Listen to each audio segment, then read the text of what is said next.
Salam. Moussa, paix sur lui, menait une vie paisible.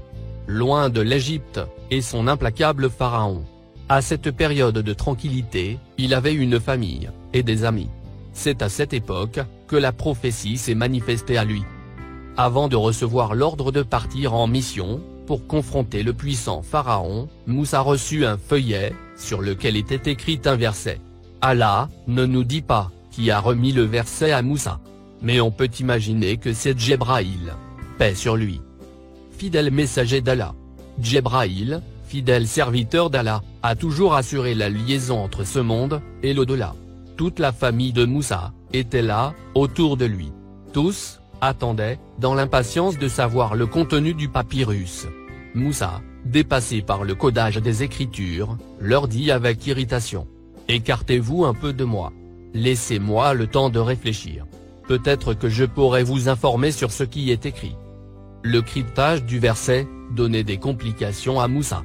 Il n'arrivait pas à le déchiffrer. C'était comme si quelqu'un vous fermait la porte au nez, dès que vous essayez de passer. Après avoir épuisé ses réflexions, Moussa enroula le papyrus, et le maintient avec une ficelle. À cet instant même, il entendit une voix. Ô toi qui n'écoutes personne, et qui ne fait qu'à sa tête. Tu espères quoi? Moussa répondit. C'est quelque chose qui me fait obstruction. Quelque chose dont je n'arrive pas à prendre le contrôle. Et que j'aimerais bien y arriver. Celui qui l'avait interpellé, était Allah. Comment s'est faite la communication? On n'en sait rien. Pour le moment en tout cas. Allah ne s'adresse pas, à haute voix aux messagers. Sinon, les gens autour du prophète auraient entendu la voix d'Allah. Ce qui n'a jamais été confirmé dans les écritures d'Allah. Que ce soit dans la Torah, l'Évangile, ou le Coran. Donc non. Allah ne nous dit pas comment s'est faite la communication. Mais il nous dit avoir fait une révélation à son messager Moussa. Donc, n'allons pas dire des choses dont nous ignorons les faits. Ce que nous dit Allah, dans cette sourate, c'est que Moussa avait reçu un verset, et qu'il n'arrivait pas à le décrypter. D'où l'intervention d'Allah, pour guider Moussa, à décoder le verset. Pour savoir ce qui a été dit, entre Allah et son messager, il nous faut remonter au premier verset de la sourate. Sourate 20, verset 1.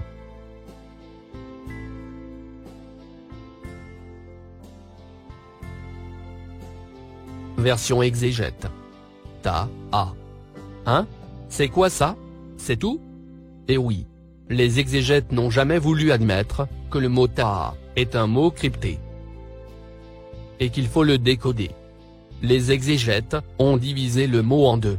Ils le prononcent ta et a. Ce qui se traduit en français par t et h. Et si vous leur aviez posé la question sur la signification de ces deux lettres, ils vous auraient répondu, ce sont des lettres secrètes, dont Allah seul connaît la signification. Pourtant, les lettres T et H sont bien attachées ensemble. Ils forment un seul mot. Il faut donc lire le mot correctement. Ta. Non pas ta et a. Et pour comprendre ce mot, il faut d'abord croire en ce que nous dit Allah. Allah nous dit que ces écritures sont codées. Ce que les exégètes ont toujours refusé d'admettre. Essayons de décortiquer ce mot énigmatique. On sait maintenant que chaque lettre possède son verbe, si on lui ajoute la lettre alif. Ajoutons une lettre alif à chacun de ces deux lettres. Nous aurons le verbe a pour le premier, et le verbe at pour le second.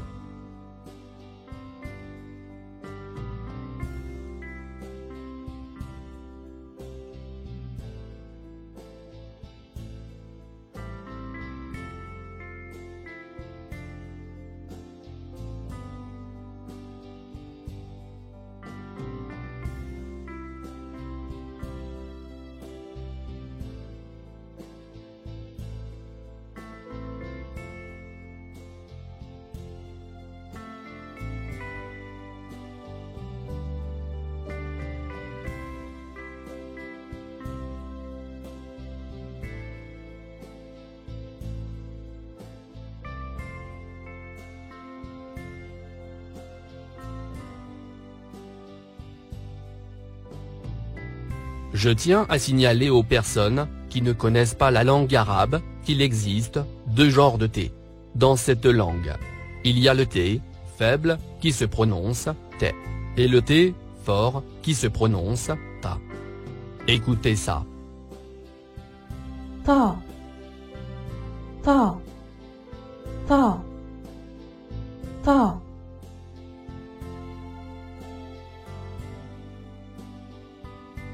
Ta, ta, ta, ta, ta.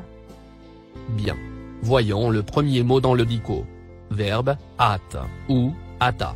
On peut toujours ajouter la voyelle a à la fin d'une lettre muette d'un mot en langue arabe. At, ou ata.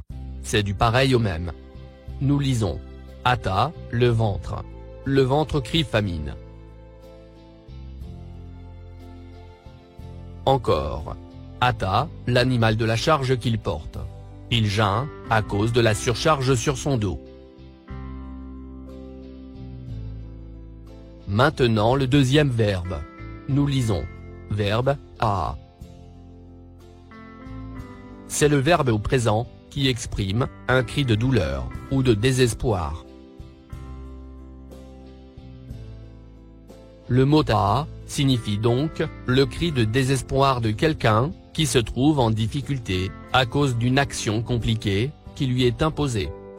Figurez-vous qu'il s'agit de Moussa lui-même, désespéré de ne pouvoir décrypter le verset. Et lorsqu'il arrive enfin à le décrypter avec l'aide d'Allah, Allah lui dit qu'il a pour mission périlleuse d'aller confronter le puissant pharaon. Autant se jeter dans la gueule du loup. Et d'autant plus, il avait fui le pays d'Égypte. Après avoir commis quelques méfaits aux yeux de Pharaon, il en avait discuté avec Allah. Il ne voulait pas de cette mission dangereuse. Il avait peur du dictateur égyptien. Sur ce point, Allah le rassure, en lui disant qu'il n'aura rien à craindre de Pharaon. Et qu'il pouvait emmener avec lui son frère, Haroun. La confrontation avec Pharaon, je vous l'ai déjà conté. C'est la vidéo qui a pour titre, LCMC, Moussa, le bâton, et le serpent. Bien. Voici la version corrigée du verset 1. Cri de désespoir, pour cause d'incapacité à supporter une charge. Verset 2. Version exégète. Dans lequel, Allah, dit au prophète Mohammed. Nous n'avons point fait descendre sur toi le Coran, pour que tu sois malheureux. Version corrigée. Nous n'avons pas fait descendre sur toi le Coran, pour que tu souffres. Verset 3. Version exégète. Si ce n'est qu'un rappel, pour celui qui redoute Allah. Version corrigée. Mais c'est juste un rappel, pour celui qui craint Allah. Verset 4. Version exégète. Et comme, une révélation, émanant de celui qui a créé la terre, et les cieux sublimes. Ça, c'est de la foutaise. Le mot en surbrillance jaune, se prononce, Tanzil. Il signifie ce qui est descendu. Allah, fait allusion aux Écritures. Le mot en surbrillance verte, se prononce, Mimen. Il signifie, de celui qui a fait descendre les Écritures. Bien entendu, il s'agit d'Allah. Le troisième mot, en surbrillance bleue, se prononce, Kalaka. C'est le verbe créer. Il se rapporte au Créateur, Allah. Le mot écrit en couleur verte, se prononce, El Arad.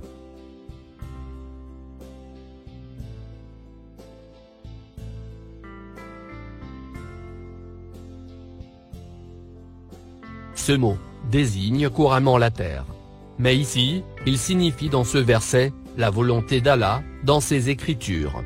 En clair, ce que Allah attend de vous. De ce que vous fassiez de ses Écritures. J'ai déjà décrypté ce mot précédemment. Avec précision, et en version longue. Voici quand même, un des sens, du mot El Arad. Nous lisons sur le dico. Verbe ta'arada. Antarada, la personne. La personne a évolué à l'endroit, ensuite, s'est stabilisée. Concernant les Écritures, les croyants en Allah peuvent se contenter de leurs apparences, ou aller plus loin dans le décryptage des versets. C'est selon leur propre conviction. Bien. Le mot écrit en couleur bleue se prononce « Samout ». Ce mot qualifie les Écritures d'Allah.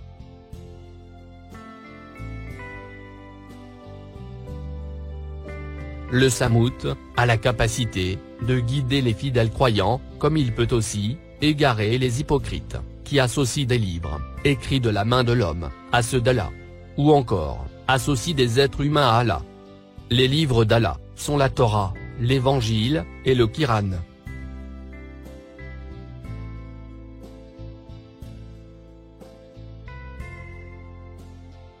On continue. Le mot écrit en couleur marron se prononce « El, Allah ».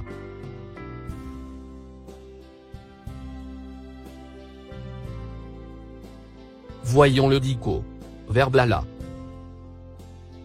Nous lisons. Allah, la chose. Sur elle, et en elle, il y a hauteur élevée. Et surélevée. C'est l'évolution de la chose, et sa progression. Allah nous dit à travers ce mot que le Samout et Al-Arad ont pour but de développer notre intellect. D'où la version corrigée du verset 4.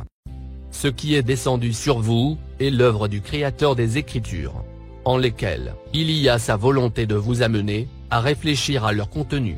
Ce contenu est capable de vous guider progressivement vers la compréhension des Écritures, ou vous égarer, selon vos propres estimations des versets. Verset 5. Version exégète. Le tout miséricordieux s'est établi. Istawa, sur le trône. Foutaise. Le mot en surbrillance jaune se prononce Eraman. Ce mot, quoiqu'il n'a jamais été compris, peut se traduire par miséricordieux. Pour le moment. Le mot en surbrillance verte se prononce El-Arsh. C'est exactement comme l'arche de Noé. C'est le même mot. Mais l'arche auquel Allah fait allusion dans ce verset est son royaume. Tout le royaume. Terrestre et céleste. Voyons le dico. Racine et verbe aracha. Nous lisons. Aracha, l'homme. Il a construit un gîte en bois, pour se mettre à l'ombre. Encore. Aracha, l'oiseau. L'oiseau, avec ses ailes grandes ouvertes, répand son ombre, en dessous de lui.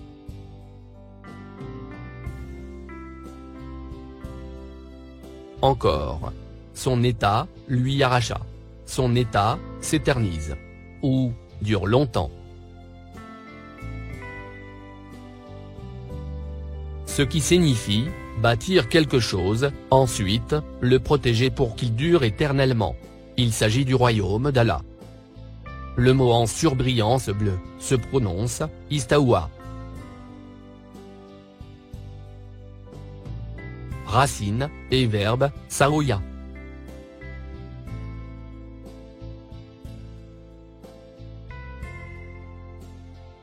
Nous lisons. Saouya, l'homme. Son comportement, ou son état, s'est redressé. S'est arrangé. Encore. Saouya, sa valeur tel prix. Sa valeur mérite tel prix. Verbe, istawa. Istawati, la terre. Elle s'est enrichie. Encore. Istawa, sur lui. Il le domine. Il le possède. Encore. Istawa. Il s'est arrangé. Il est droit. Allah créa son royaume d'une façon parfaite. Et il en est le gardien et le dominateur suprême. D'où la version corrigée du verset 5.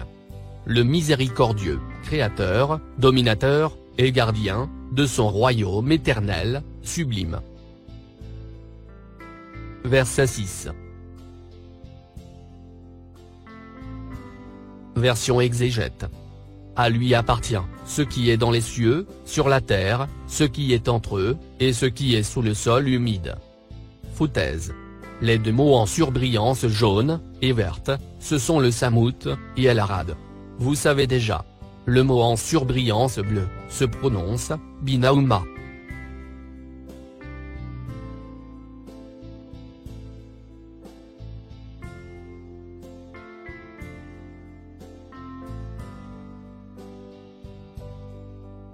Il signifie ce qu'il émet au clair. Bien entendu, il s'agit du Kiran, l'agent qui relie l'apparent au caché des Écritures. Si vous arrivez à le faire éclater, vous comprendrez les Écritures codées d'Allah avec clarté, que ce soit dans la Torah ou le Coran.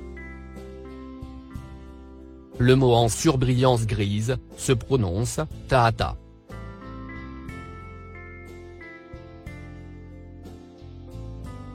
Nous lisons sur le dico. De ta'ata à ta'ata. De dessous, en dessous.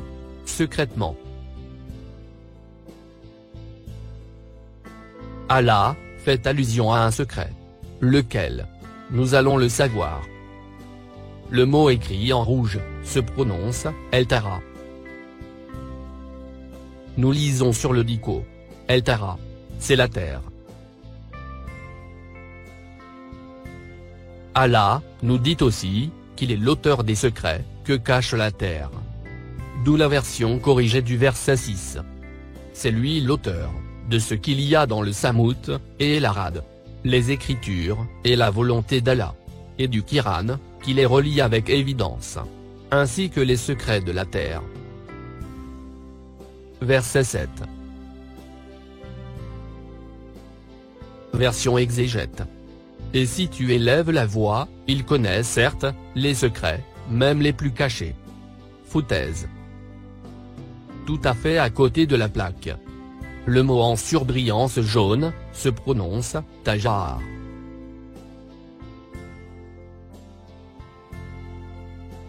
Verbe, Jahara. Nous lisons. Jahara, le puits. Il l'a nettoyé. Il a creusé, ensuite a dégagé les impuretés. Allah dit au prophète Mohammed, et si tu nettoies quelque chose, nous allons savoir quoi. Le mot en surbrillance verte se prononce Biel Kaoul. Cette phrase se traduit comme suit. Avec les paroles. Parole se traduit en arabe par le mot El Kaoul. Ce sont les paroles d'Allah. Donc, ces Écritures. Allah dit au prophète ceci. Et si tu nettoies les Écritures de leur apparence irréelle. Le mot en surbrillance bleue se prononce Fainaou. Ce mot désigne les Écritures d'Allah. Il se traduit par le pronom personnel féminin pluriel. Elle. Le mot parole est au féminin pluriel en langue française.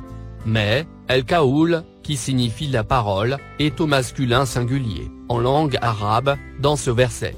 Ce mot El Kaoul désigne les paroles d'Allah. Donc, ses Écritures. Bien. Le mot écrit en couleur verte se prononce You, Alam. Du verbe alama. C'est le verbe apprendre. Nous lisons sur le dico. Verbe alama.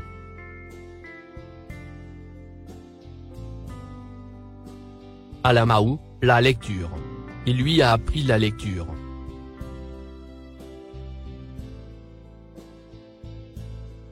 Allah dit au prophète, si tu nettoies les Écritures de leurs apparences trompeuses, elles t'apprendront à bien les comprendre. Le mot écrit en couleur marron se prononce El-Sir.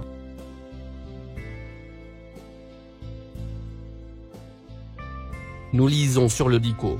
Nom commun, Sir.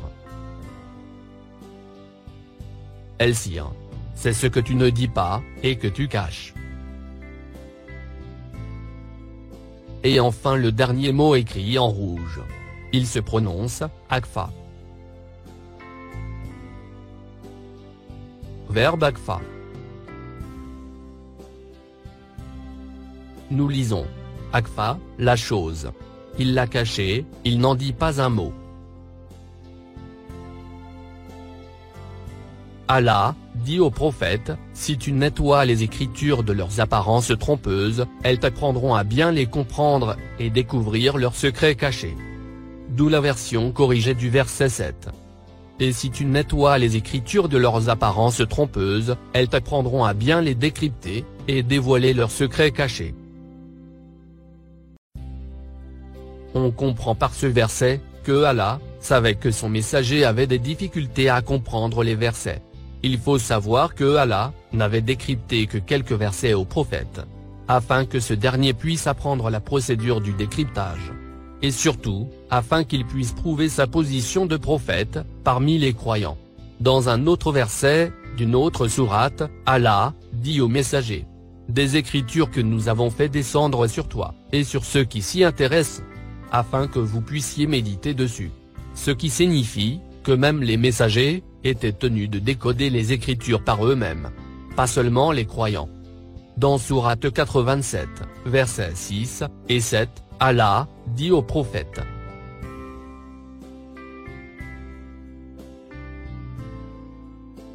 Version corrigée. Nous allons t'apprendre à décrypter les Écritures. Et n'oublie pas. Selon notre volonté, ce sera suffisant, pour que tu puisses ensuite, te débrouiller tout seul. Ce sera aussi suffisant, pour que tu apprennes à identifier l'apparent, et le cacher. Le prophète Mohammed, paix sur lui, n'était pas tenu de décrypter le Coran aux croyants. C'est pour cette raison justement, qu'il n'existe aucune interprétation, émanant du prophète Mohammed. C'est la volonté d'Allah. Il veut évaluer la capacité de chacun de nous, à décrypter ses Écritures. Il veut qu'on essaye au moins, de méditer sur ces livres, même si on n'arrive pas à comprendre grand-chose. L'essentiel pour Allah, c'est d'abord de nous pousser à croire, au codage de ces Écritures. Afin qu'on puisse nous rendre compte, de la puissance, et l'ingéniosité divine dans les Écritures. C'est ça le miracle de la Torah, et du Coran. Ce ne sont pas les histoires bidons, qui y sont relatées en apparence. Bien. Verset 8. Version exégète. Allah. Point de divinité que lui. Il possède les noms les plus beaux. On peut dire ça comme ça. Mais il y a mieux. Le mot en surbrillance jaune, se prononce, Illah.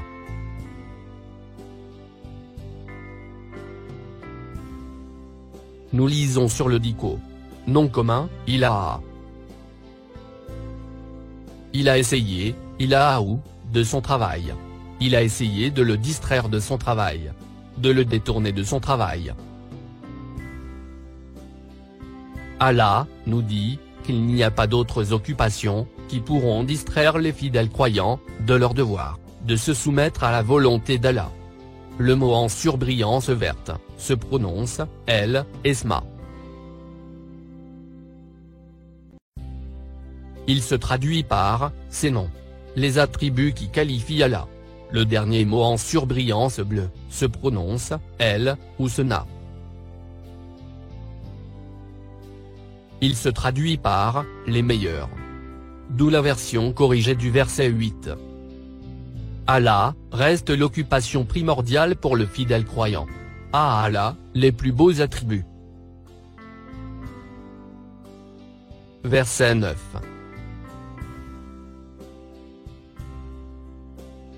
Version exégète.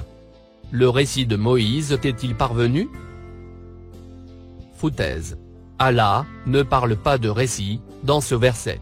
Même s'il va dans les prochains versets, nous conter une des histoires de Moussa.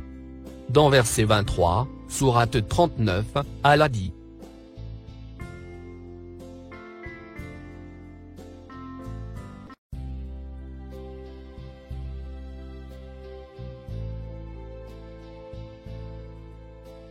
Allah a fait descendre le meilleur des hadiths.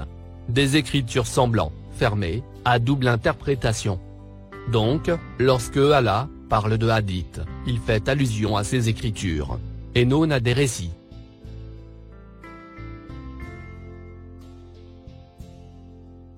Le mot en surbrillance jaune se prononce Waala.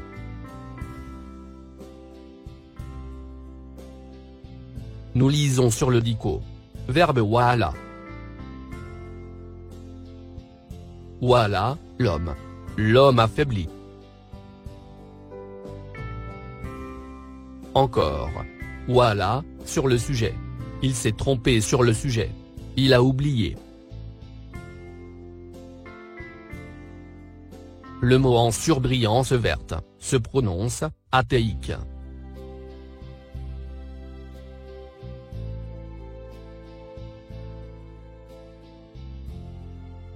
Ce mot est composé de deux mots. Le premier se compose de la lettre alif plus la lettre T. On connaît déjà. C'est le verbe ata. Ata sa tête, il l'a assommé.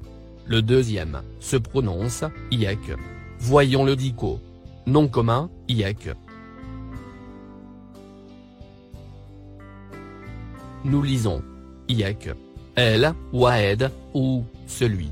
En appuyant sur la lettre K, à la fin du mot. Donc, iek, se traduit par, celui. Encore. Pour le mot, El Waed. Nous lisons. El Waed. C'est le premier chiffre, dans l'énumération. Allah, dit au prophète, celui, ou la première chose. Qui a fait échec à Moussa? Qu'est-ce qui a fait échec à Moussa? Nous allons le savoir. Le mot en surbrillance bleue se prononce hadith. Il désigne les écritures d'Allah. Il s'agit donc d'un verset. Allah dit que c'est le premier verset qui a fait échec à Moussa. Ce dernier n'a pas pu le décrypter. Le mot écrit en couleur verte se prononce Moussa. Il s'agit du messager d'Allah, le prophète Moussa. Nous verrons plus loin que même le nom de Moussa est crypté. Version corrigée du verset 9. Allah dit à Mohammed. Moussa n'a pas pu décrypter le premier verset descendu sur lui.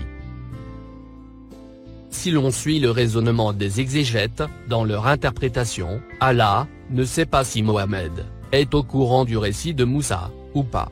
Foutaise. Allah est au courant de tout. Il faut comprendre aussi, que par ce verset, Allah signale à son messager, qu'il n'y a pas que lui, qui trouve des difficultés à décrypter les Écritures. Moussa, aussi, a été tenu en échec par le premier verset. On continue. Verset 10. Version exégète. Lorsqu'il vit du feu, il dit à sa famille, « Restez ici. Je vois du feu de loin. Peut-être vous en apporterai-je un tison. Ou trouverai-je, auprès du feu, de quoi me guider ?» C'est aberrant. Plus une traduction, qui laisse à désirer. Primo. Moussa était avec sa famille. Donc au village. Et dans ce village, les gens vivaient à l'âge de la pierre? C'étaient des Néandertals? Ou quoi? Ils ne savaient pas comment allumer un feu? Foutaise. Il ne s'agit donc pas de feu. Et secondo. Qu'est-ce que Moussa pourra trouver auprès du feu, qui pourrait le guider? Et le guider à faire quoi? Donc, foutaise. Bien. Assez rigolé. Le premier mot, qui n'est pas en surbrillance, se prononce id. Il se traduit par lorsque. Le mot en surbrillance jaune se prononce ra. Voyons le dico. Verbe et racine, raa. Raa, le drapeau. Il s'est concentré sur le drapeau. Il a confirmé qu'il s'agit d'un drapeau. Allah dit, lorsque Moussa s'est concentré sur quelque chose, il a reconnu. Reconnu quoi? Nous allons le savoir. Le mot en surbrillance verte se prononce nar.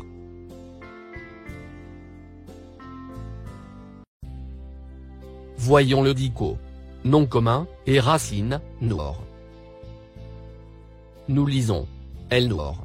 C'est ce qui met les choses au clair, et expose la vérité aux yeux. Encore. Verbe, nara. Nous lisons. Nara, l'armée. l'armée a subi une défaite. Elle a été mise en échec. Allah nous dit que Moussa s'est concentré sur les Écritures, ensuite a reconnu son échec, à pouvoir les décrypter. Le mot écrit en couleur marron se prononce li-ali.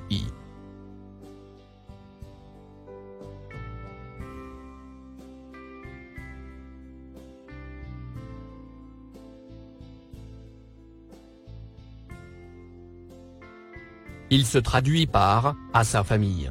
Moussa dit donc à sa famille quelque chose. Le mot en surbrillance bleue se prononce « mkissou ». C'est le verbe patienter. Voyons le dico. Verbe et racine, makassa.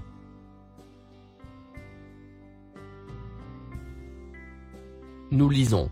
Makassa, l'homme. L'homme s'est arrêté, pour attendre. Il attend 1 heure de temps.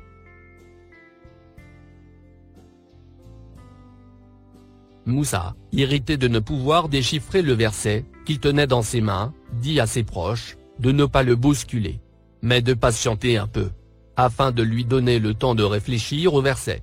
C'est la preuve que Moussa était chez lui entouré de ses proches.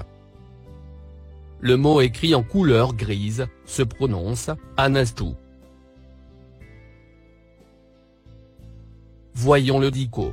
Verbe et racine, anasa.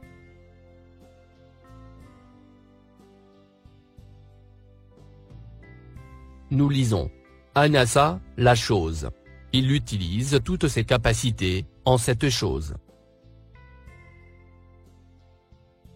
Ce qui signifie que Moussa était en pleine concentration, afin de décrypter le verset. Il avoue à ses proches, que pour l'instant, il est en état d'échec. Mais qu'il réussirait peut-être, à leur apporter des informations sur le verset. C'est ce qui est dit dans ce verset 10. Le mot écrit en couleur bleu nuit, se prononce Bikabès.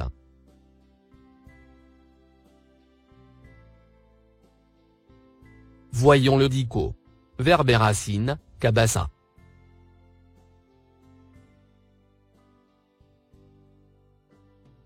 Nous lisons.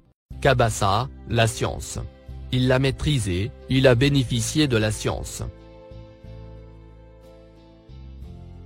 Moussa dit à ses proches, attendez un peu. Laissez-moi le temps de réfléchir. Je suis en état d'échec pour le moment. Mais peut-être que j'arriverai à vous apporter des informations concernant ce verset. On peut imaginer que Moussa, étant une personne fière, de nature brutale et imprévisible, voulait sortir vainqueur contre ce verset qui lui donnait du fil à retordre. N'oublions pas que Moussa était le bras droit et le fer de lance de Pharaon lui-même. Pharaon en était fier. Avant que Moussa ne se retourne contre lui. Ensuite fuir l'Égypte. Puisque nous parlons du comportement téméraire de Moussa, voyons ce que nous dit le dico, concernant le nom de Moussa. Nous lisons sur le dico. Nom commun, Moussa.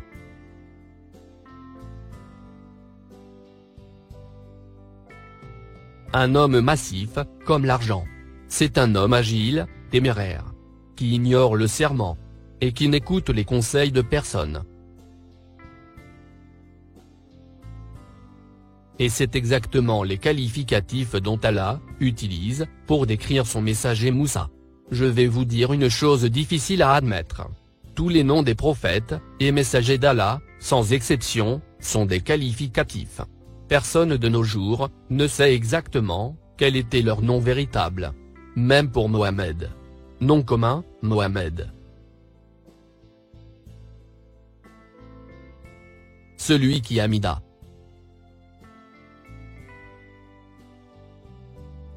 Verbe amida.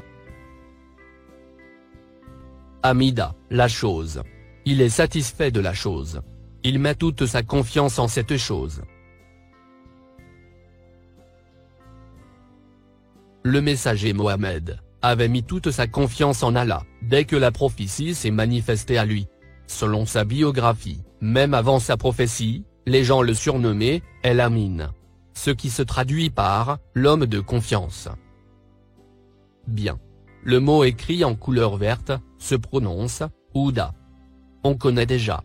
Il se traduit par le droit chemin, la vérité, la bonne direction, etc. Moussa dit à ses proches, peut-être que je sortirai glorieux, contre l'échec. D'où la version corrigée du verset 10. Lorsque Moussa constata son incapacité à décrypter le verset, il dit à ses proches, « Écartez-vous de moi. Donnez-moi le temps de réfléchir. Pour le moment, je subis un échec. Mais peut-être que si je trouve la bonne procédure pour le décrypter, j'arriverai à avoir le dessus sur ce verset. Je vous donnerai alors des informations sur son contenu. » Vous allez peut-être vous dire, d'où je sors le mot verset. Eh bien, rappelez-vous le verset d'avant. Allah dit que Moussa a reçu un verset. Ce verset, c'est le hadith, dont Allah cite dans le verset précédent. C'est le premier verset, descendu sur Moussa, en tant que prophète, et messager d'Allah. Et c'est ce verset, qu'il doit réciter à Pharaon. Rappelez-vous. Moussa, et le serpent. Verset 11. Version exégète. Puis, lorsqu'il y arriva, il fut interpellé, Moïse. Lorsqu'il arriva, où ? Foutaise.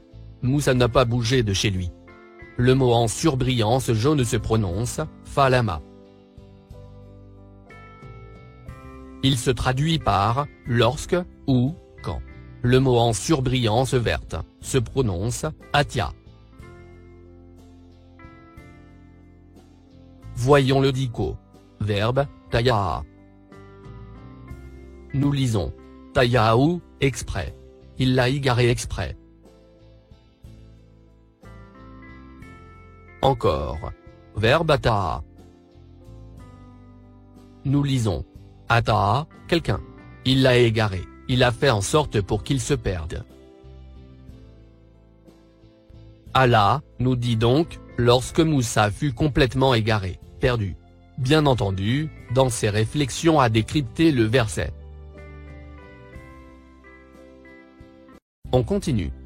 Le mot en surbrillance bleue, se prononce, Noudia. Voyons le dico. Racine, Nadou.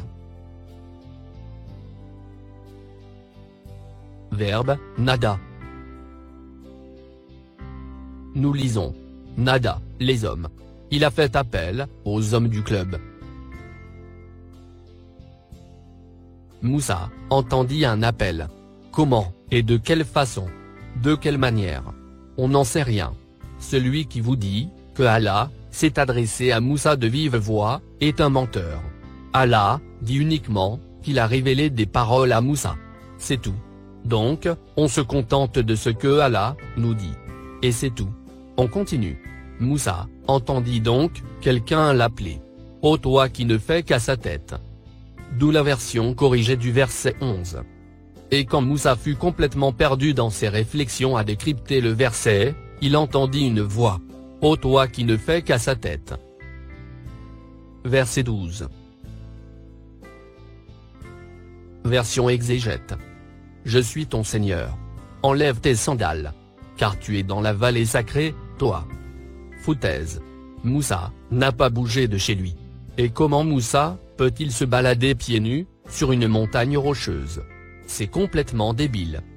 Avec les mots en surbrillance jaune et verte, le verset commence par ceci. C'est moi ton Dieu, responsable de toi. Le mot en surbrillance bleue se prononce, Akla. Voyons le dico. Verbe, et racine, Kala. Nous lisons. Kala'a, le chameau. Il a libéré le chameau de ses attaches. Encore. Kala'a, son fils. Il n'est plus responsable des agissements de son fils. Allah dit à Moussa de se débarrasser de quelque chose. Le mot écrit en bleu nuit se prononce Nalaïk. Voyons le dico. Nom commun et racine. Naal.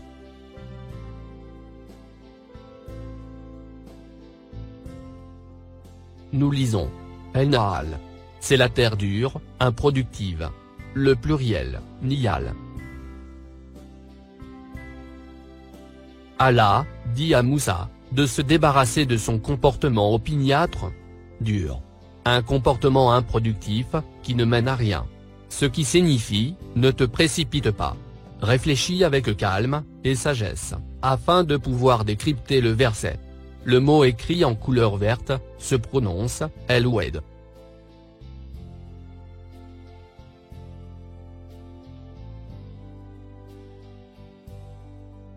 Voyons le dico.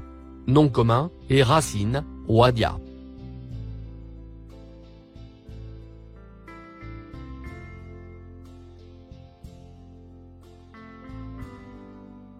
Nous lisons.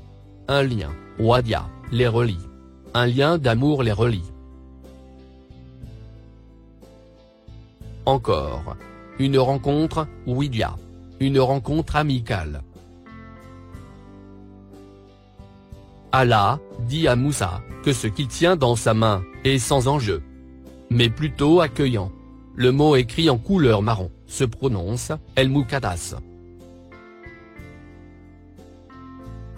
Voyons le dico. Verbe et racine, Kadassa.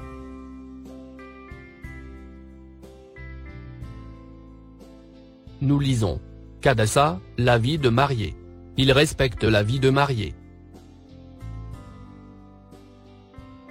Le dernier mot écrit en couleur rouge, se prononce, Taoya. Voyons le dico. Verbe et racine, Taoya.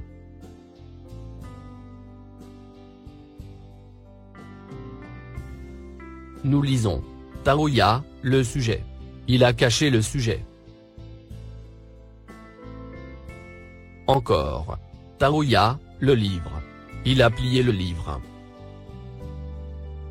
Allah dit à Moussa. Il faut que tu apprennes à respecter ce que tu tiens dans ta main. C'est accueillant, sacré, mais caché. Allah fait allusion au papyrus, enroulé et retenu par une ficelle, que Moussa tient dans sa main. D'où la version corrigée du verset 12. C'est moi ton Dieu, responsable de toi. Débarrasse-toi donc de ton comportement opiniâtre, de celui qui ne fait qu'à sa tête. Tu es en possession de quelque chose de sacré, sournois, mais accueillant. Ce qui signifie, sois sage, et respectueux, avec ce qui est sacré. Verset 13. Version corrigée. Je t'ai élu. Alors écoute ce qui se révèle à toi.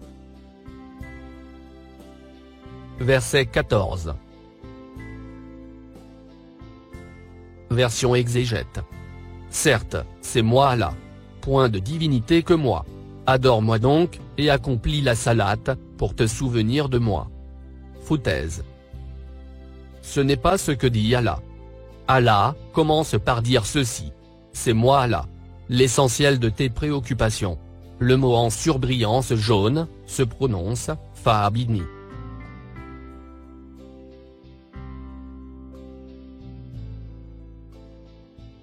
Ce mot se traduit couramment par « soumets-toi à moi » ou « adore-moi ». Mais voyons le dico.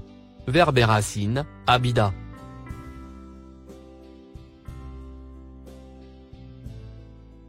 Nous lisons. Abida, quelqu'un.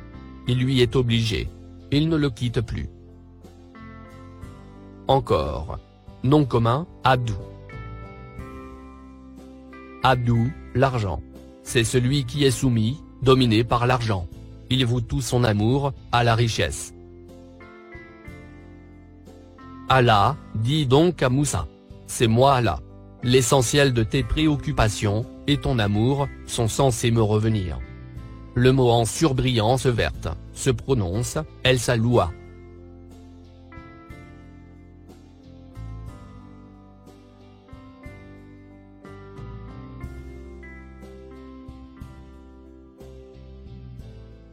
Voyons le dico. Verbe et racine, Salia. Nous lisons. Salia, sur le sujet.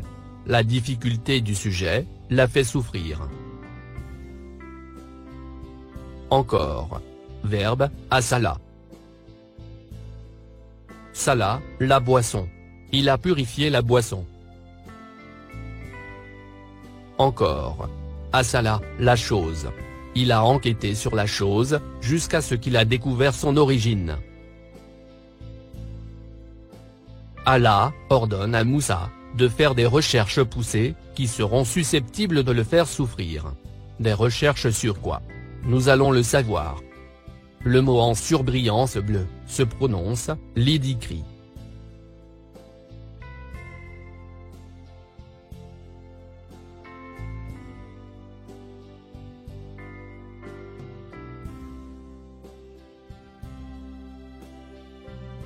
Ce qui se traduit par « pour arriver à mon rappel ». Le dhikr, on connaît déjà. C'est le rappel. Et le rappel, c'est le sens réel des écritures codées. Allah dit à Moussa qu'il est de son devoir de se concentrer sur les écritures. Faire des recherches très poussées, quitte à le faire souffrir, afin d'arriver à extraire le dhikr, ou rappel, caché dans le verset qu'il tient dans sa main. D'où la version corrigée du verset 14. Dans lequel Allah dit à Moussa: c'est moi Allah. L'essentiel de tes préoccupations, et ton amour, doivent me revenir. Il est de ton devoir de te concentrer sur les écritures. Fais des recherches très poussées, quitte à ce qu'elles te font souffrir, afin d'arriver à extraire le rappel, caché dans les écritures. Verset 15. Version exégète. L'heure va certes arriver. Je la cache à peine, pour que chaque âme soit rétribuée selon ses efforts. Le mot en surbrillance jaune se prononce El-Saa.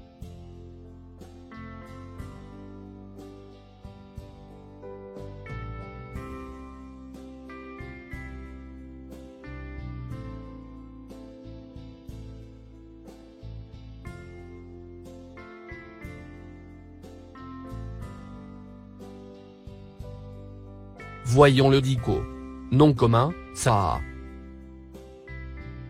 Nous lisons. El-Saa. C'est une unité de 24 parties du jour, et de la nuit. Verbe, Saa.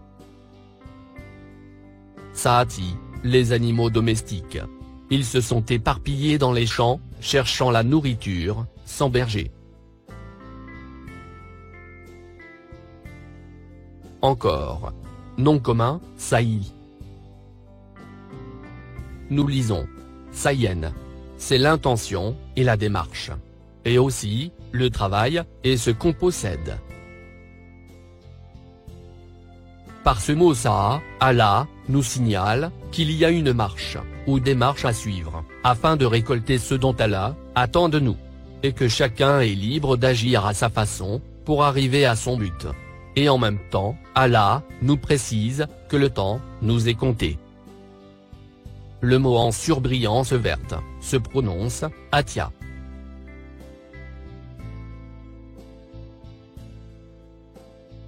Verbe et racine, Atia.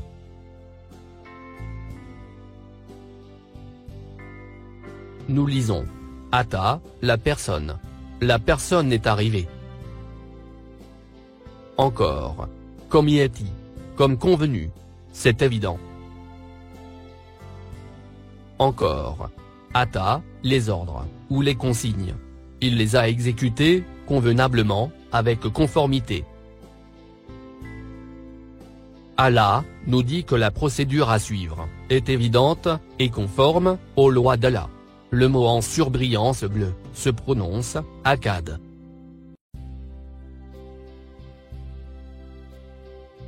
Mot et verbe d'origine. Kada. Nous lisons. Kada, à faire comme. Il aurait pu faire ainsi, mais il ne l'a pas fait.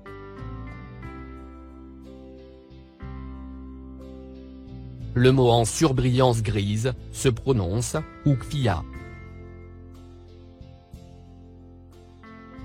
Verbe et racine, Kafi.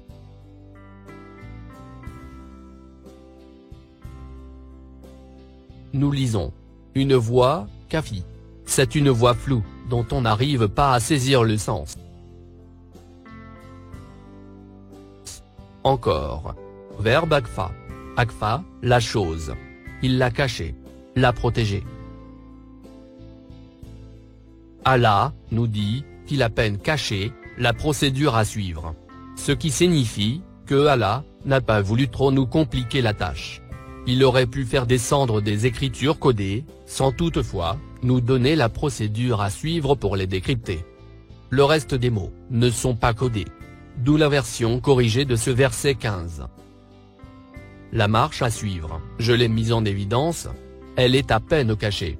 Pour que chaque âme puisse récolter le fruit de ce qu'elle aura tiré de cette procédure. Selon les exégètes, ce verset parle de l'heure de la fin du monde. Si c'était le cas, pourquoi Allah, dit-il, qu'il aurait pu la cacher? L'heure de la fin du monde n'est pas signalée dans les Écritures. Donc non. Allah ne fait pas allusion à la fin du monde. Dans Sourate 7, verset 187, Allah dit que lui seul reste au courant de l'heure. On peut en déduire donc que l'heure de la fin du monde restera cachée à l'humanité, jusqu'à ce qu'elle se manifestera par surprise. Verset 16. Version exégète. Que celui qui n'y croit pas, et qui suit sa propre passion, ne t'en détourne pas. Sinon tu périras. Le mot en surbrillance verte se prononce fatarada. Verbe et racine, radia.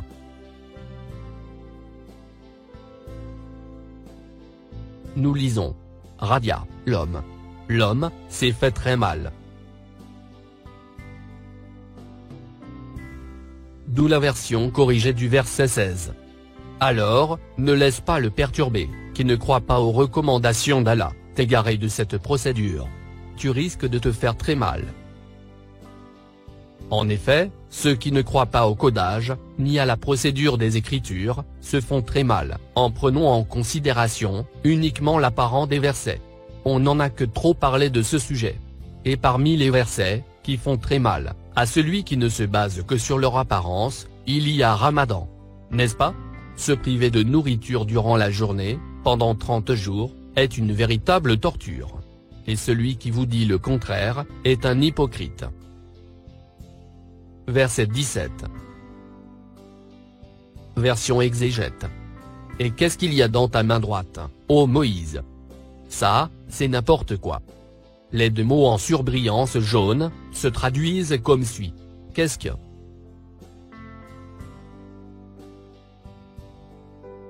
Le mot en surbrillance verte se prononce tilka. C'est un pronom relatif qui désigne une chose. Si on assemble les mots en surbrillance jaune et verte, nous aurons les mots suivants. Qu'est-ce qui? Le mot en surbrillance bleu se prononce bi, yaminek. Le mot bi se traduit par avec. La lettre K à la fin du mot est un pronom personnel qui se rapporte à Moussa. Il nous reste le mot yamin. Les gens qui maîtrisent la langue arabe vous diront que le mot yamin désigne la droite, le côté droit, ou la direction de droite. Oui. Mais ce mot, yamin, a plusieurs sens. Les exégètes ont interprété ce mot par la main droite. La main droite de Moussa. Et si on analyse bien le verset, il n'est pas du tout question de main. Si l'on traduit le verset, mot à mot, nous aurons ceci. Qu'est-ce qu'il y a à ta droite, ô Moussa?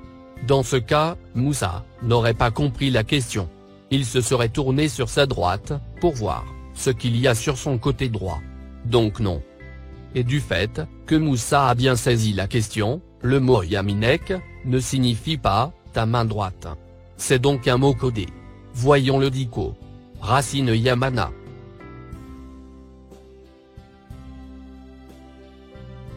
Et verbe yamana. Nous lisons. Yamina, l'enfant pour ses parents. L'enfant apporte un épanouissement pour ses parents. Encore. Yamana l'homme. L'homme est optimiste, il espère quelque chose.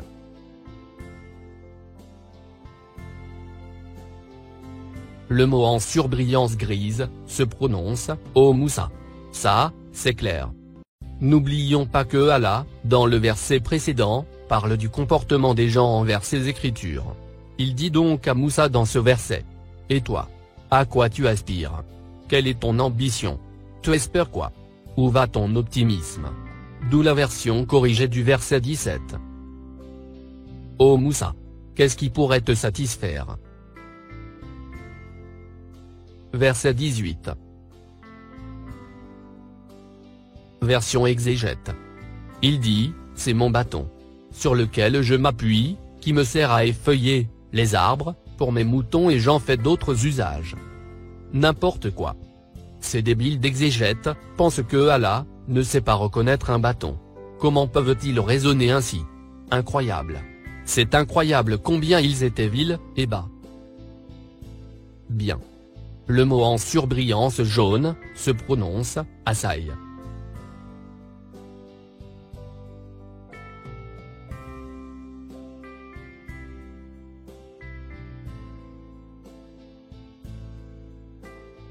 Le i à la fin du mot est le pronom possessif mon. Il se rapporte à Moussa. Voyons le dico. Racine et nom commun Assou.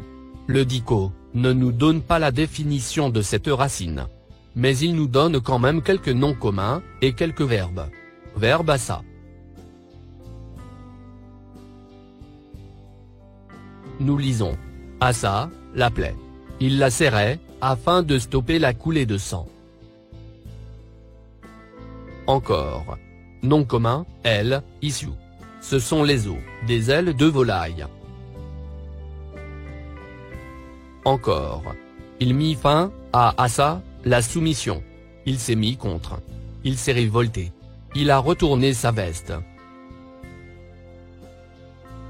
Encore. Nom commun, El Ousseya. Par exemple, le sujet le plus fort perturbe le sujet le plus petit. Encore. Assa, la personne. Il a frappé la personne avec un bâton. Il y a le proverbe arabe qui dit « El assa, limen, assa », ce qui se traduit par « les coups de bâton » pour celui qui refuse d'obtempérer.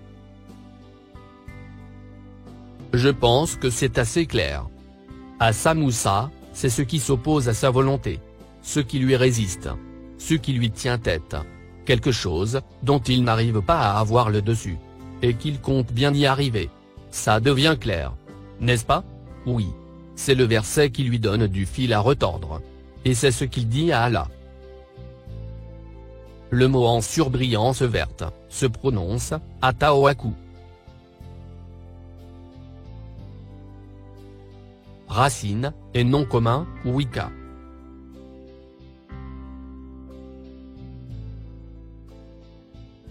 Nous lisons. El Wika. C'est la ficelle avec laquelle on serre la bourse. Ou autre truc. Moussa dit à Allah, c'est le verset qui est dans ce papyrus, que je tiens avec une ficelle.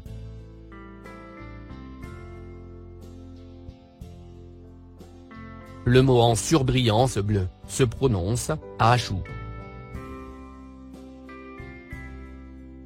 Racine et verbe achacha.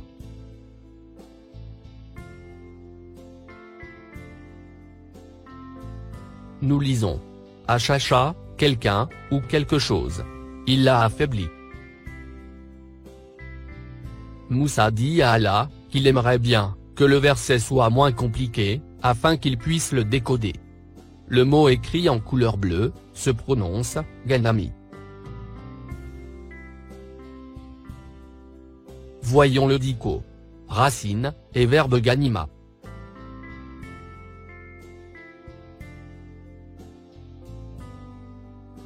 Nous lisons.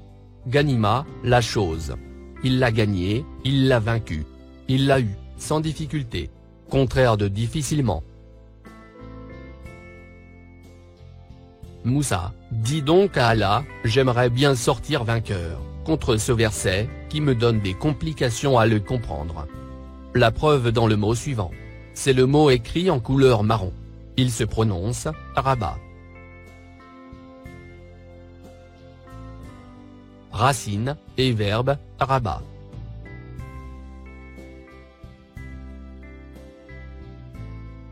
Nous lisons. Araba sur lui. Il l'a battu. Il en est sorti vainqueur.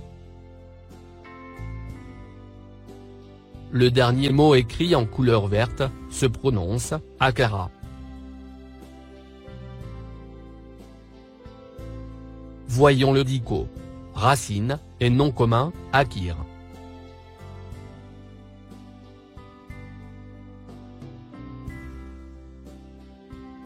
Nous lisons.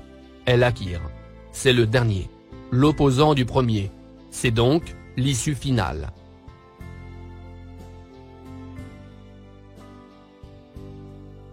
Moussa dit à Allah, qu'il aimerait bien que l'issue finale, dans son combat déchiffrer le verset, lui soit favorable. D'où la version corrigée du verset 18. Dans lequel, Allah, pose la question à Moussa, sur ses intentions du moment. Moussa, répond à Allah. C'est ce que je tiens enroulé, et retenu par une ficelle, qui me pose problème. J'aurais souhaité qu'il soit moins compliqué. J'aimerais bien que l'issue finale à ce problème, me soit favorable. Verset 19. Version exégète. Allah, lui dit. Jette-le. Ô Moïse. Foutaise. Les exégètes, font allusion au bâton de Moussa. Alors qu'il s'agit du papyrus. Le mot écrit en couleur rouge, se prononce, Alkia.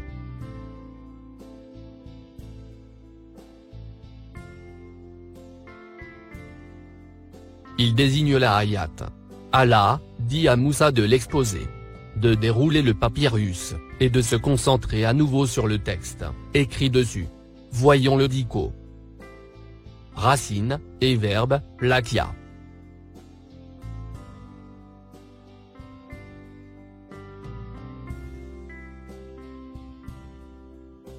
Nous lisons. Lakaou, avec un grand respect. Il l'a accueilli avec un grand respect.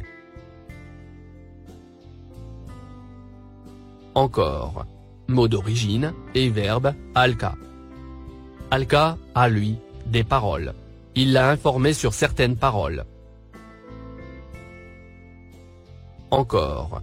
Il, alka, sur lui la capture. Il l'a capturé. Encore. Alka, la leçon. Il dicte la leçon. Comme vous voyez, il y a plusieurs sens pour le verbe lakia. Du fait évident que Allah, fait allusion au verset, que Moussa tient dans sa main, et selon les divers sens du mot, on peut en déduire ceci. Allah, dit à Moussa, de dérouler le papyrus, et revoir la dictée du verset. D'où la version corrigée du verset 19. Allah, dit à Moussa. Reprend encore une fois la lecture de l'ayat, ô Moussa. Verset 20. Version exégète. Il le jeta, et le voici un serpent qui rampait. Ça, c'est le film d'horreur de ces débiles d'exégètes. Selon eux, Moussa jeta un bâton, et voilà que ce dernier se transforme en serpent, comme par enchantement. Allah, joue, ô magicien. Quelle absurdité. C'est avec ce tour de magie, que Allah, espère faire peur à Pharaon, afin que ce dernier se soumette à lui? Foutaise. Allah, nous accorde la liberté totale. Allah, n'oblige, ni ne fait peur, à personne. Pour l'obliger à se soumettre à lui. Le règlement des comptes, se fera dans l'au-delà. Non pas sur terre. Bien. Le mot écrit en couleur bleue, on connaît déjà. Il signifie, exposer, proposer, annoncer, étaler, etc. Ici, il se traduit par, exposer. Moussa, a alors étalé le papyrus à nouveau. Les deux mots en surbrillance jaune, se traduisent comme suit. Et la voilà. La voilà quoi. L'ayat. Le mot écrit en couleur verte, se prononce, aya. Voyons le dico. Racine, et verbe, aya.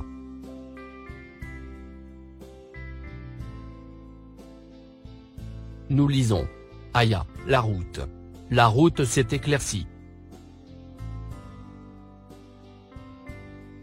Verbe, Aya. Aya, Allah, la terre.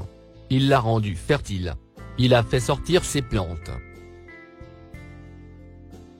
Quand Moussa a revu la ayat, cette dernière lui parut plus claire. Facile à décrypter. Le mot écrit en couleur rouge se prononce Tessa.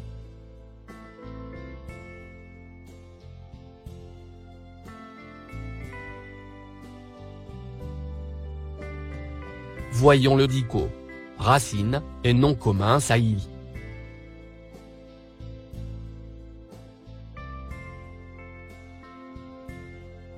Nous lisons sur le dico. Sous nous, elle saillit, et le travail. La clarté, du travail, et son rendu. Pour le premier mot, sous nous, voici ce que nous avons. Sana, le sujet. Il a mis le sujet au clair. On sort avec quoi? Du fait qu'Allah avait au préalable conseillé à Moussa de se calmer, de réfléchir intelligemment et méthodiquement au verset, ce dernier lui a paru facile. Moussa a pu voir plus clair dans sa lecture du verset. D'où la version corrigée du verset 20. Suivant les recommandations d'Allah, Moussa déroula à nouveau le document. Et voici que le rendu de l'ayat lui parut plus clair. Facile à comprendre. Verset 21. Version exégète. Allah dit. Saisis-le. Et ne crains rien. Nous le ramènerons à son premier état. Foutaise. Tout à fait hors sujet. Le mot en surbrillance jaune se prononce Kouda.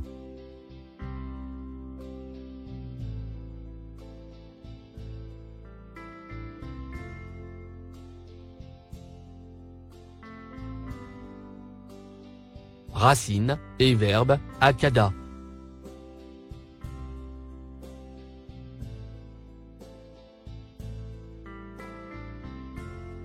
Nous lisons. Akada, comme convenu, a défié la difficulté. Il s'est préparé, à défier la difficulté.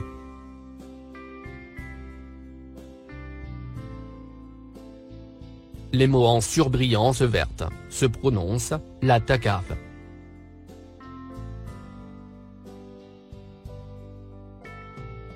Ils se traduisent par « n'aie pas peur ». Allah dit donc à Moussa de ne pas redouter la difficulté du codage de l'ayat, mais de se concentrer comme convenu. Ce qui signifie « évite de t'énerver. Sois calme et sage avec le verset ». Le mot en surbrillance bleue se prononce « sanouida ». Il se traduit par « nous allons la rendre ».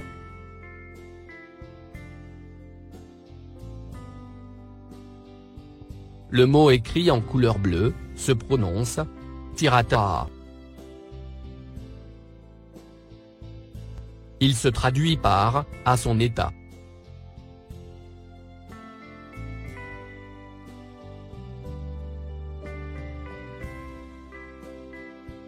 Le dernier mot écrit en couleur marron se prononce eloula. Il se traduit par premier.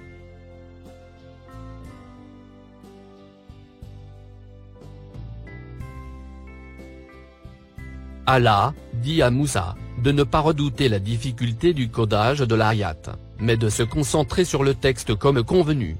Nous allons la rendre à son état premier, c'est-à-dire à son état d'avant son cryptage. D'où la version corrigée du verset 21. Moussa, suivant les recommandations d'Allah, avait déroulé le papyrus, à nouveau. Allah lui dit. Ne redoute plus la difficulté de son codage. Concentre-toi sur les mots de la ayat comme convenu. Nous allons la rendre à l'état d'avant son cryptage. Ce qui signifie que Allah va la décrypter pour lui. Et ainsi, Moussa pourra par la suite avoir une idée claire sur la procédure du décryptage des versets qui lui seront transmis plus tard. Allah avait procédé de la même façon avec tous les messagers. Ces derniers avaient le devoir de transmettre cette procédure de décryptage des Écritures à tous les croyants en Allah. Malheureusement, la majorité des croyants avaient rejeté le cryptage des Écritures. Même de nos jours. Rares sont ceux qui donnent foi au cryptage des Écritures. La majorité des croyants dans le monde prend les Écritures pour leur apparence. Que ce soit juifs, chrétiens ou musulmans. Une véritable catastrophe. Verset 22.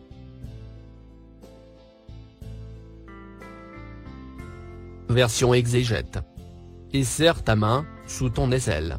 Elle en sortira blanche, sans aucun mal, et ce sera là un autre prodige.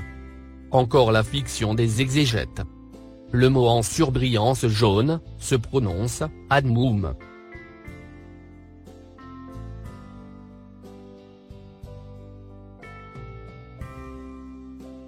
Voyons le dico. Racine, et nom commun, dama.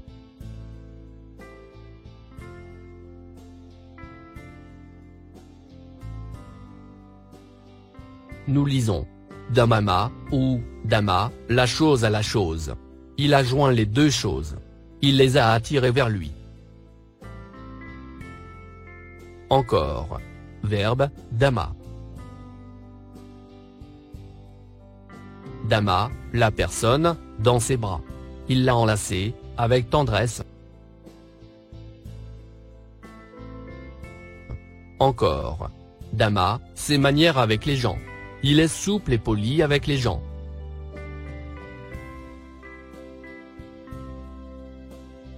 Allah dit à Moussa de se comporter avec l'art et la manière avec les gens. Le mot en surbrillance vert se prononce yadaka.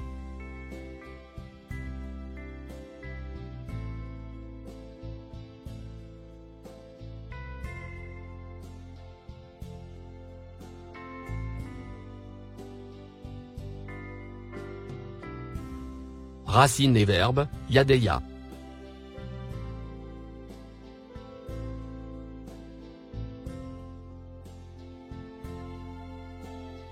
Nous lisons.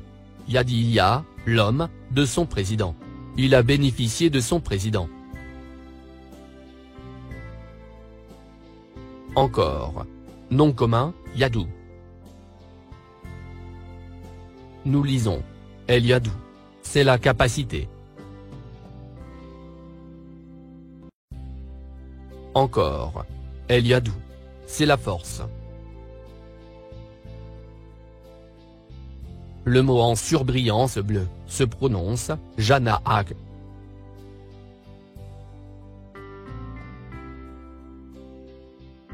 Racine et verbe Janaa.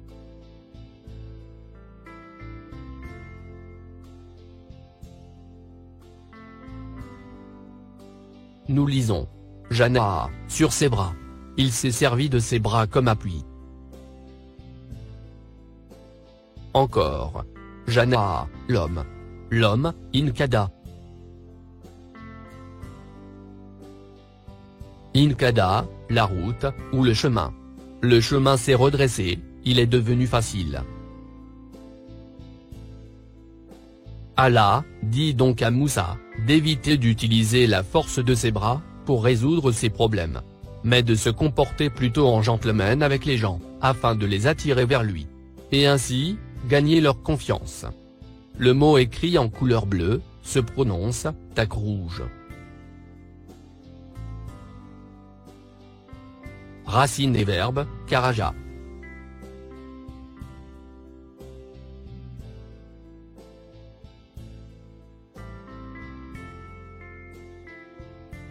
Nous lisons. Karaja, d'une situation, ou, d'un cas difficile. Il s'en est acquitté.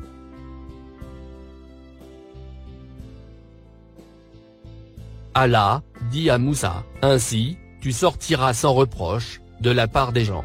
C'est le mot écrit en couleur verte qui nous le confirme. Il se prononce. Baïda.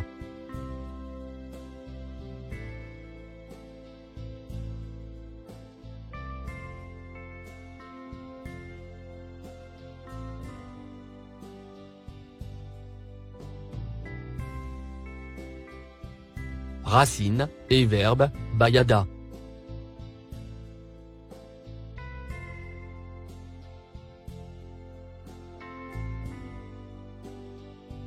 Nous lisons. Bayada, Allah, son cœur. Allah, la purifier de toutes incommodités malsaines. Le mot écrit en couleur marron se prononce « sou ».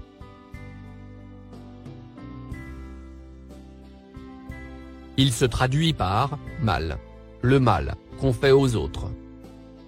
Le mot écrit en couleur rouge se prononce « ayat ».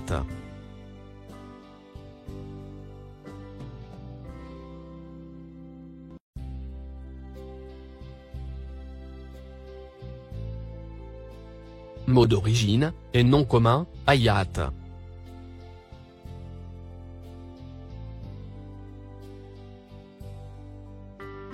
Nous lisons. El ayat. C'est la personne.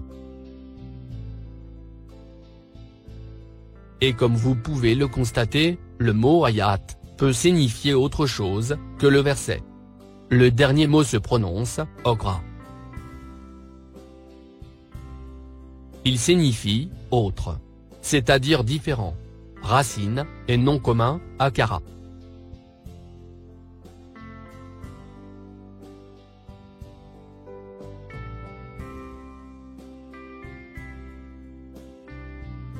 Nous lisons. El akir. C'est l'opposé du premier.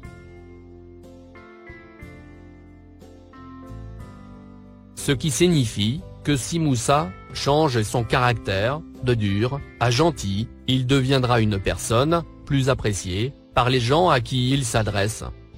D'où la version corrigée du verset 22. Allah dit à Moussa: essaie de garder ton sang-froid. Sois souple avec les gens, afin de gagner leur confiance. Tu n'en sortiras que plus respectable pour ta gentillesse, et non pour ta dureté. Ça te transformera en une toute autre personnalité. Verset 23. Version exégète.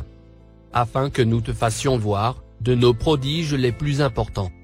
Foutaise. Le mot en surbrillance jaune se prononce linourik.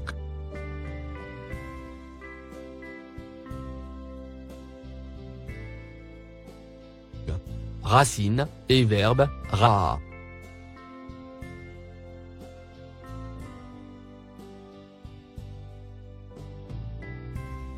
Nous lisons. Raou. Il a trouvé. Il a saisi. Il a compris. La phrase en surbrillance bleue se traduit comme suit. De nos grands versets. D'où la version corrigée du verset 23. Allah dit à Moussa: ce qui fera de toi une personne plus attentive à nos grands versets. Verset 24. Version corrigée. Va rendre visite à Pharaon. Il a dépassé les limites. La visite à Pharaon, je vous l'ai déjà raconté. Dans ces versets que nous venons de déchiffrer, le dhikr, ou rappel qu'il faut retenir, c'est que même les prophètes et messagers d'Allah ont eu beaucoup de difficultés à décoder les Écritures. Et ça, c'est voulu. C'est ça et la rade d'Allah. Il nous recommande de décrypter ces Écritures. Bien sûr, pas toutes les Écritures. Mais faire tout ce qui est dans notre pouvoir, et savoir. Afin de décrypter ce qui est dans notre capacité de faire. Et l'essentiel dans tout ça, c'est que le fait d'essayer de décoder les Écritures, fait de nous, des fidèles croyants en la parole d'Allah. Allah nous dit clairement que les Écritures sont codées. Que ce soit dans la Torah, ou le Coran. Les mêmes sujets sont répétés dans les deux livres. Allah nous donne deux chances, afin de pouvoir croire, ensuite essayer de déchiffrer quelques versets. Ce qui est incroyable dans tout ça, c'est les Écritures codées dans deux langues différentes. Si l'on arrive à décoder quelques versets, qui relatent le même sujet dans les deux langues, hébraïque et arabe, le cachet se révélera le même, dans les deux langues. Incroyable. Ça dépasse l'intelligence humaine. Comme vous avez pu le constater, la traduction des exégètes, mot à mot des versets coraniques, en une autre langue, est une véritable catastrophe. Ce qu'il faut traduire, c'est les Écritures, une fois décodées. Et non mot à mot. Les exégètes n'ont rien décodé du tout. D'ailleurs, ils n'ont jamais cru au cryptage des Écritures. Pourquoi? Je n'en sais rien.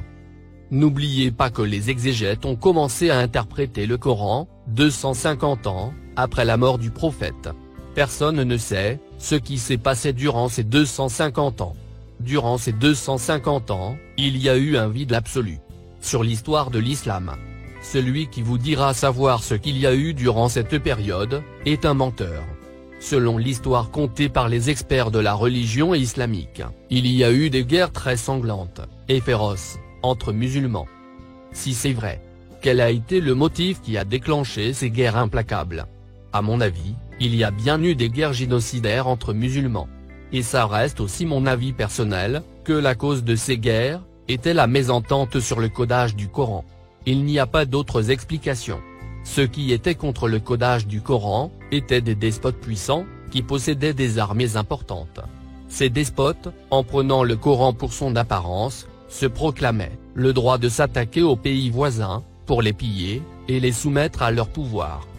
Voilà comment l'islam s'est propagé de l'Asie, aux autres continents. Ces despotes criminels, rejettent les versets qui interdisent les guerres, et prennent les versets codés, qui en apparence, ordonnent de faire la guerre, aux non-croyants. On peut donc imaginer logiquement, que les exégètes, étaient peut-être forcés d'interpréter le Coran, selon son apparence, par ces despotes, assoiffés de pouvoir. Et c'est ainsi que fut inventé les livres de hadith, sataniques, de Bukhari, Muslim, et autres saloperies, comme la Sunna diabolique. Il n'existe aucun document, ou manuscrit, qui témoigne de l'existence de ces écrivains d'hadith. Absolument rien. Que dalle. Les sunnites disent, que Mohammed, avait interprété le Coran en entier, avant sa mort. C'est un gros mensonge. Allah, nous dit le contraire. Allah, interdisait à tous ses messagers, de décrypter toutes les écritures aux croyants. Nous l'avons vu dans plusieurs de mes vidéos. Allah, désire évaluer, chacun de nous, selon sa propre croyance en lui. C'est ça et la rade d'Allah. Soit, sa volonté. C'est une sorte d'examen sur terre. Si vous croyez en Allah, vous devez le croire quand il dit que ses écritures sont codées. Et que les meilleurs à ses yeux, sont ceux qui font l'effort de décrypter ses paroles. C'est absolument tout ce que Allah attend de nous. Ni plus, ni moins. Quant à notre comportement, il sera amélioré automatiquement vers le bien, si nous respectons les recommandations d'Allah. Souvenez-vous du verset 179, de la sourate 2. Allah, nous dit, c'est dans le qisas, que vous arriverez à améliorer votre comportement. Le qisas, c'est suivre à la lettre les recommandations d'Allah. Soit, se purifier de toute association, aux écritures d'Allah, tels les livres écrits par la main de l'homme. Ne pas fuir ses devoirs, quels qu'ils soient. Et surtout, essayer de nettoyer les écritures de toutes agressivités, dues à leur apparence, en les décryptant. Bien entendu. Et comme vous avez pu le remarquer à travers toutes mes vidéos, qui parlent du Coran mal compris, il n'est question que du codage des versets. Allah, ne parle que de ça. Pour les gens qui ne connaissent, ni la langue arabe, ni hébraïque, mais qui sont convaincus du codage des écritures, peuvent aider à transmettre le message, en partageant mes vidéos. Ça fera d'eux, des croyants fidèles aux yeux d'Allah. Le fait de faire le missionnaire, afin de propager la vraie parole d'Allah, est un avantage, qui nous laisse espérer, gagner le paradis éternel. C'est ce que je suis en train de faire. Merci de votre attention. Salam.